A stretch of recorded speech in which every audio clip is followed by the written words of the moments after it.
سلام آداب، میں سید احمد۔ دوستو، پتھر سخت ہوتا ہے لیکن اس انسان کے لیے پتھر نرم ہو جاتا ہے جس کے پاس پتھر توڑنے کے اوزار ہوں، ہتھیار ہوں۔ زندگی کے سفر میں بھی دوران سفر کئی پتھر رکاوٹ بنتے ہیں منزل تک پہنچنے کے لیے، لیکن جن انسانوں کے پاس یا جس انسان کے پاس قابلیت، حوصلہ، جرات، ہمت ہوتی ہے، یہ وہ اوزار ہیں جو سفر میں آنے والے پتھروں کو نرم کر سکتے ہیں۔ دوستو، اپنے قابلیت پر بھروسہ کریں، اپنے آپ پہ بھروسہ کریں، تبھی یہ اوزار ہمیشہ شارپ رہیں گے، پتھر کو بھی موم کر دینے کی ان میں طاقت ہوگی۔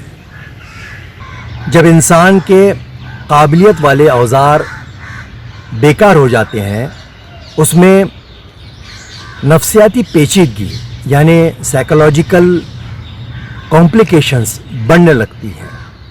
میں الگ ہوں، یہ سوچ اس میں خود اعتمادی پیدا کرتی ہے، اس میں کانفیڈنس پیدا کرتی ہے۔ اس خالق کے دو جہان نے، اس اللہ نے، اس مالک نے، اس ایشور نے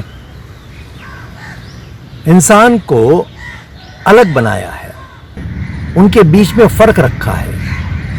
اسی کا فرمان ہے، تمہاری کوشش الگ الگ ہے۔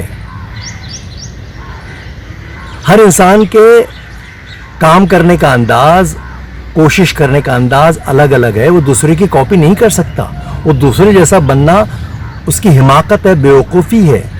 دوسرے جیسے بال کا اسٹائل رکھنا، دوسرے جیسے کپڑے پہننا، دوسروں کے طرز میں چلنا، دوسروں کے انداز میں بولنا، آج شخصیت پرستی اتنی ہو گئی ہے کہ لوگ اوروں جیسے کاپی کرنا چاہتے ہیں۔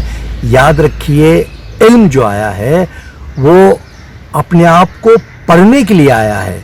علم کے ذریعے آپ اپنے آپ کو پڑھیے اور وہ علم حاصل کیجئے جو آپ کے لیے ترقی کی راہیں کھولے، آپ کو اپنے منزل کا پتہ بتا دے۔